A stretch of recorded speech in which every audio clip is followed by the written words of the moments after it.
ya. Nah, sebelum kita mulai pelajaran hari ini, silakan ketua kelasnya untuk memimpin doa. Berdoa dimulai.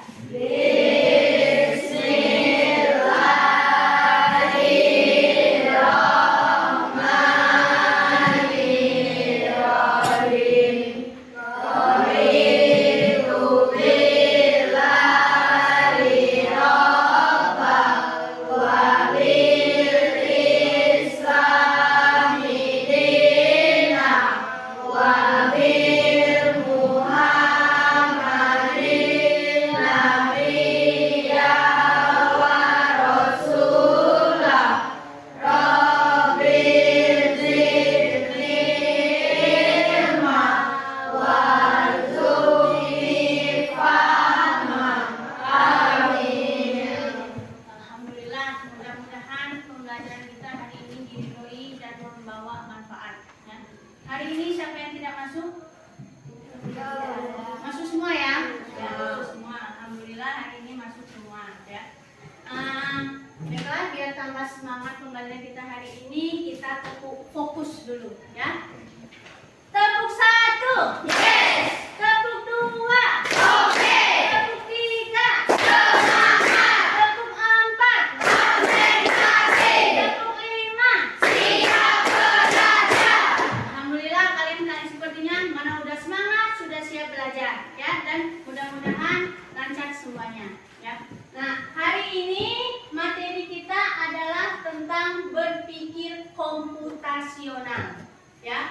Kita masuk ke materi kita hari ini, berpikir komputasional. Nah, adapun tujuan dari pembelajaran kita hari ini adalah yang pertama, memahami pengertian berpikir komputasional.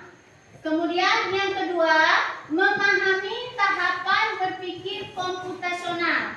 Yang ketiga, memecahkan masalah sederhana dalam kehidupan sehari-hari secara sistematis dan menuliskan instruksinya.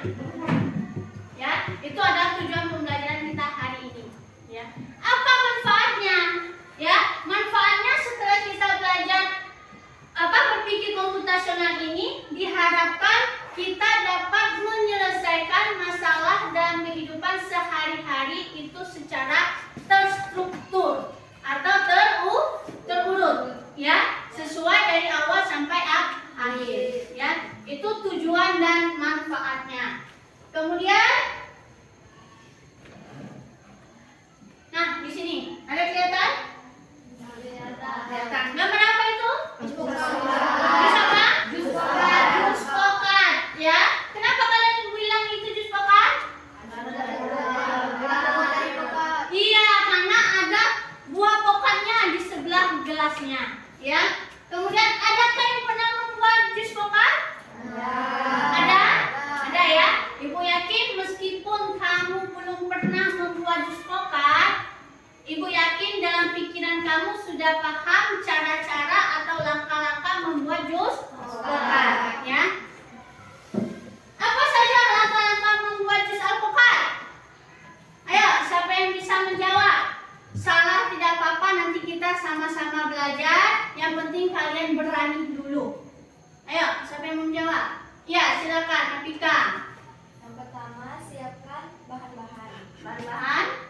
Yang kedua, siapkan buah alpukat. Terus? Yang ketiga, siapkan air dan es. Dan es. Terus? Siapkan gula dan blender. Dan blender. Oke, kata Apika untuk membuat jus alpukat, yang pertama siapkan bahan-bahan dan alatnya. Yang kedua siapkan alpukatnya. Yang ketiga siapkan air atau es. Yang keempat siapkan blender. Kalau langkah-langkahnya seperti itu, kira-kira jadi nggak jus alpukatnya? Jadi. Berarti kamu siapkan buahnya, siapkan air, siapkan blender, pluk, langsung muncul jus alpukatnya? Ada yang lain caranya? Berarti belum lengkap ya? Apa langkah-langkah membuat jus alpukat? Ayo, apa? Ayo, apa?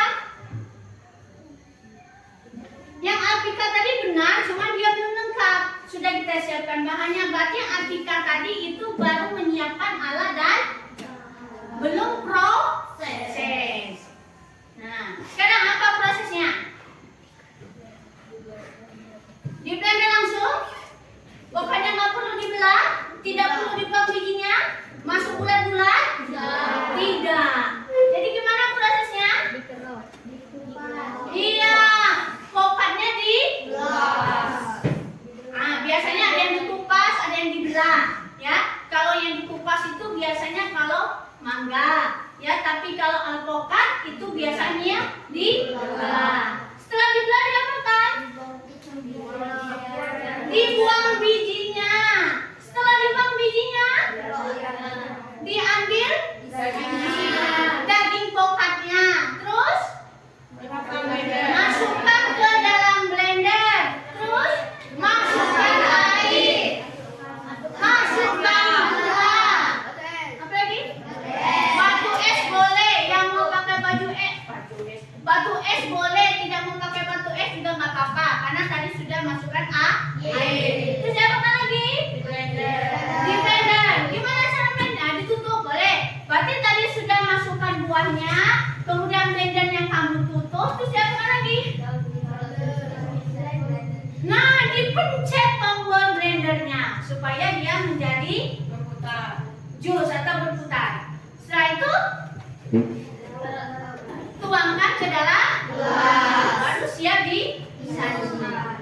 Ya, nah itu salah satu. Kalau kamu buat seperti itu, berarti kamu sudah menggunakan berpikir komputasional kamu.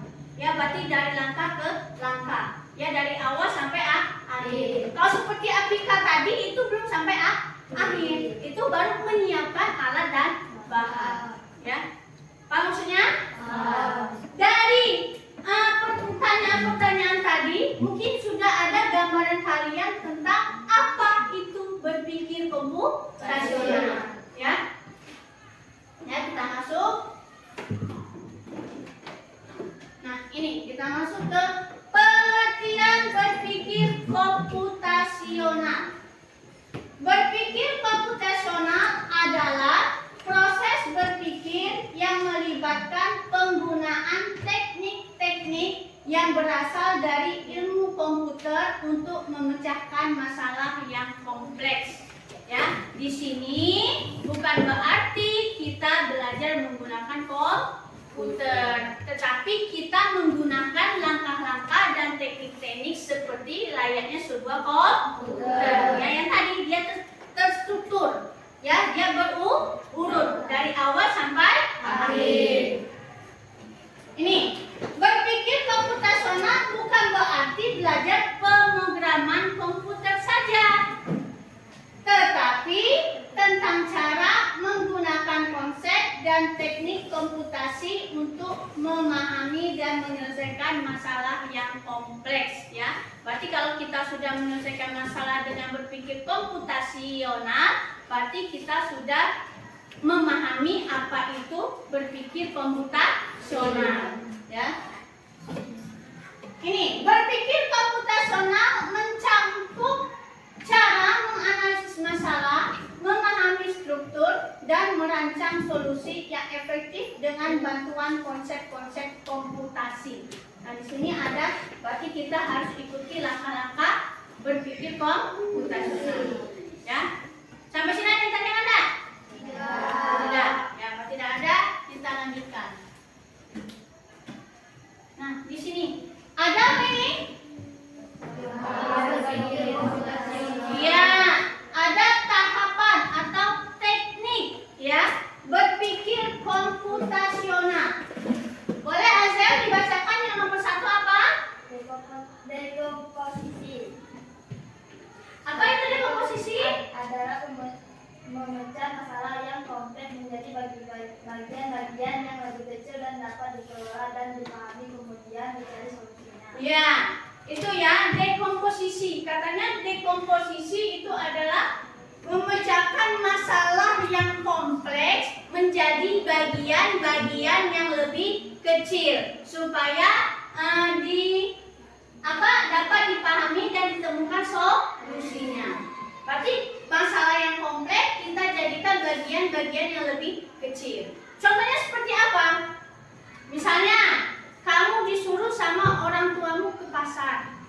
beli bermacam-macam apa sayuran atau sembako, ya sembako ke pasar. Kira-kira apa langkah-langkah yang harus kamu lakukan dulu?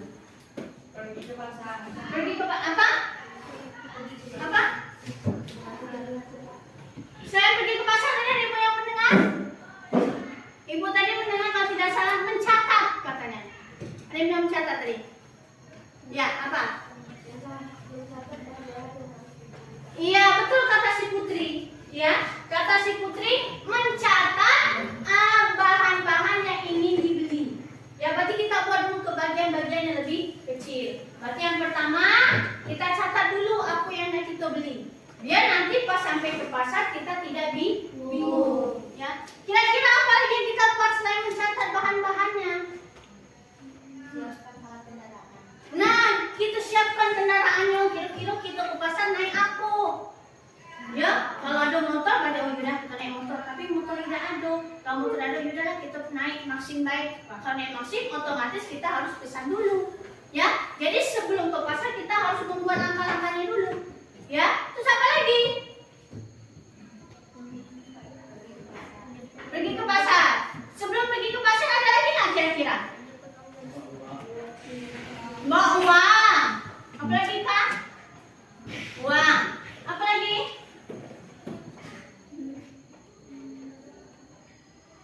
Kita berpikir dulu. Kita menentukan arahnya. Ya, jadi misalnya, oh, aku nak beli gendum, oh gendum ini berada di sebelah situ. Berarti kalau kita beli gendum dulu, baru beli gula, baru beli sayur. Biar kelak kalian tidak berkeliling. Ya. Jadi kalau kalian sudah tahu arahnya, kalian akan melakukannya sesuai dengan langkah. Tidak balik-balik lagi. Sudah beli gula, oh iya nak beli sayur di sebelah situ. Balik lagi ke sebelah, akhirnya lama. Ya. Itu salah satu penerapan dekomposisi dalam kehidupan sehari-hari.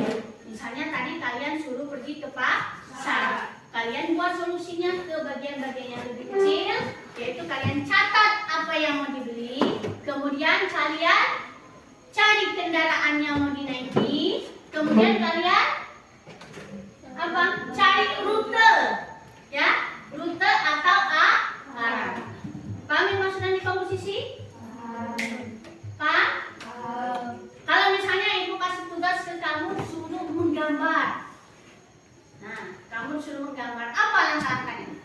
Nah, siapkan pensil, terus siapkan hapus, terus atau gambar, pensil warna, apa lagi? Penggaris, penghapus. Nah, itu termasuk langkah-langkahnya. Kita apa? Bagi-bagi menjadi bagian yang lebih kecil. Paham dekomposisi? Paham. Nah, yang kedua, coba Andini, yang kedua apa?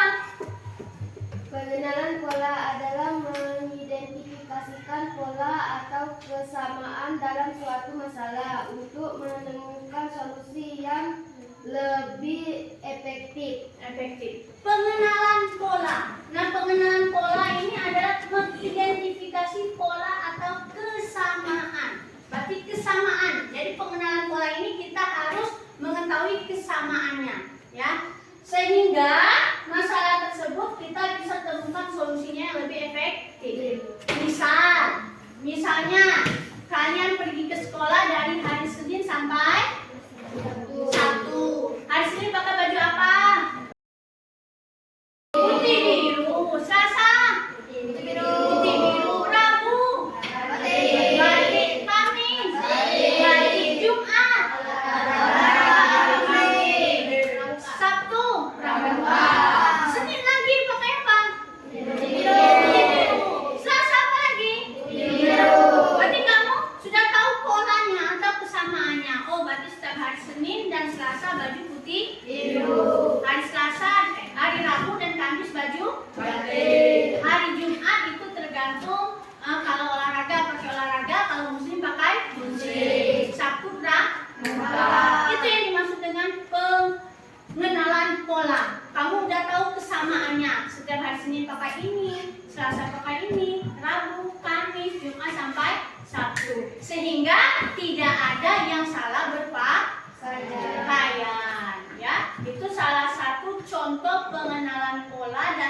lakukan sehari-hari, itu dalam berpakaian. Nomor masing-masing?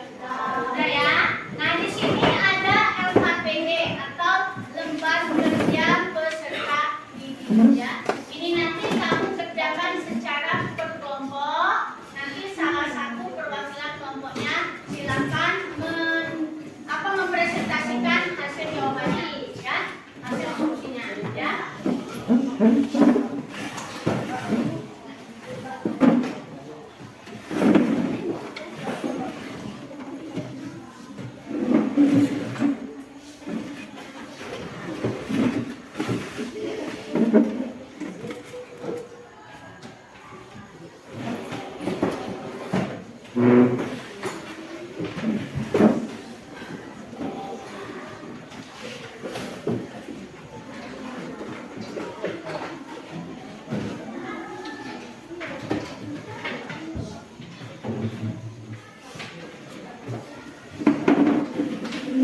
Diskusi ya.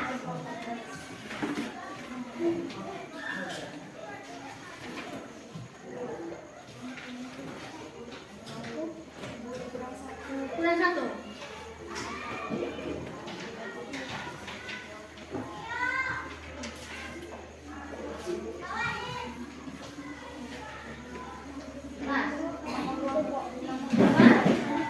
Ya, nama kelompoknya ya.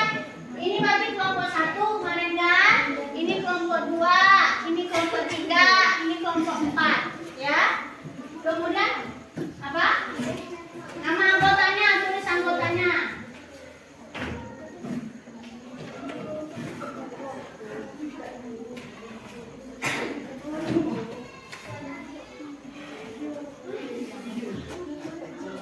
Oke, jelaskan dulu ya. Coba perhatikan LKPD yang sudah ibu bagi. Nah, di situ nanti kalian buat nama kelompoknya, kelompok berapa, udah ya. Kemudian tulis nama anggota kelompoknya.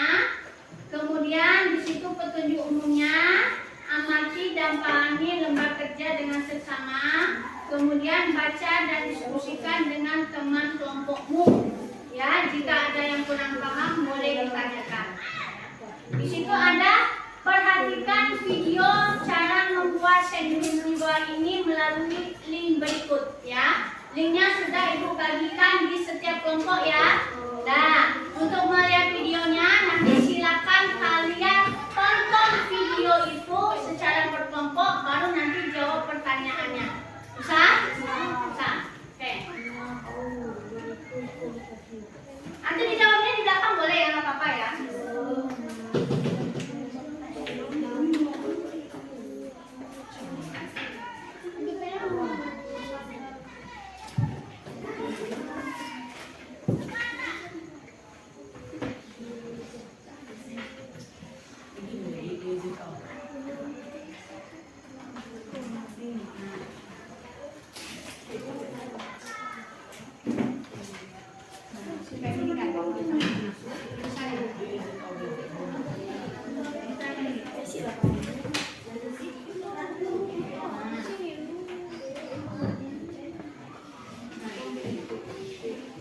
Bisa suaranya.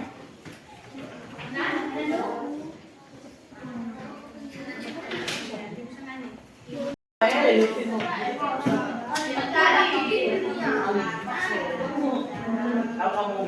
sudah kelompok 1? Sudah kelompok 1?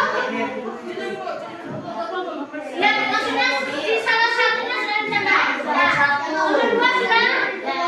Kelompok 2 sudah? Nah, kelompok 3 sudah ya? Sudah. Kelompok 4? Ya. Oke.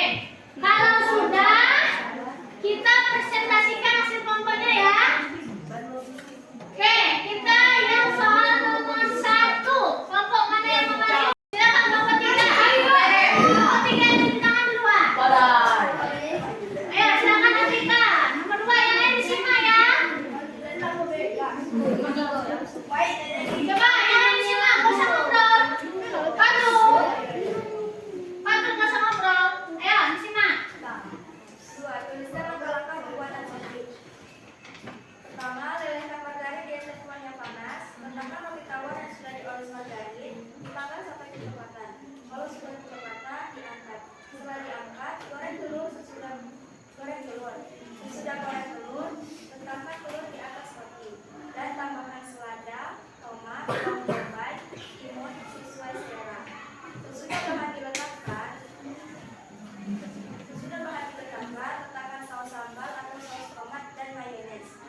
Oke, udah sih materi apa temannya? Gimana? Ada yang beda atau mirip atau mirip? Mirip ya, sama ya? Mirip. Berarti sama ya? Berarti udah benar ya jawabannya nomor 2 ya? Oke, kita beri tepuk salut kepada si Atika ya. Ayo, tepuk salut. Salut, salut. Salut, salut.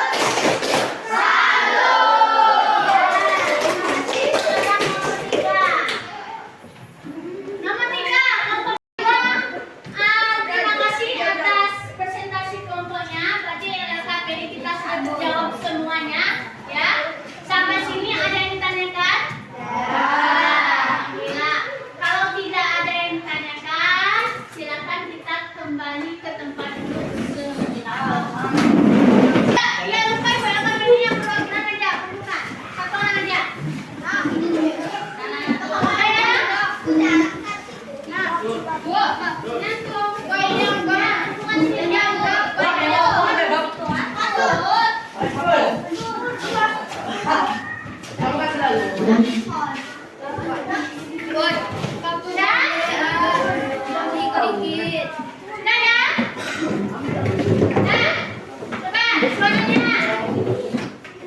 Kalau sudah, ini ada soal ya, post test. Ini untuk mengetahui pengetahuan atau hasil belajar kalian hari ini. Ya, ini ada soal, nanti dijawab, dikasih nama. Ya, kalau sudah nanti dikumpulkan. Ya.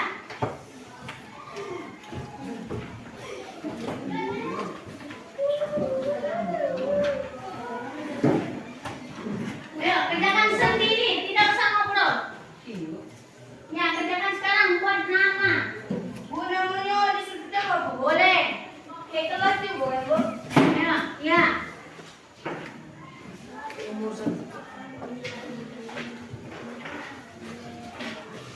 Itu ada 5 soal ya. Hah? Ya.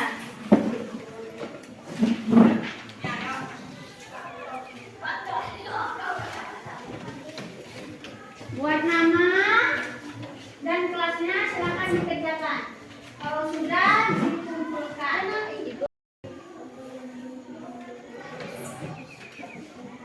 Nah, sebelum kita tutup ke pembelajaran hari ini, apa yang dapat kita simpulkan dari pembelajaran kita hari ini? Apa yang dapat simpulkan? Iya, berpikir komputasional. Apa berpikir komputasional? Nah, iya kata Pak Tur, berpikir mengikuti cara komputer. Yang kedua apa tadi kita pelajari? Apa? Tahap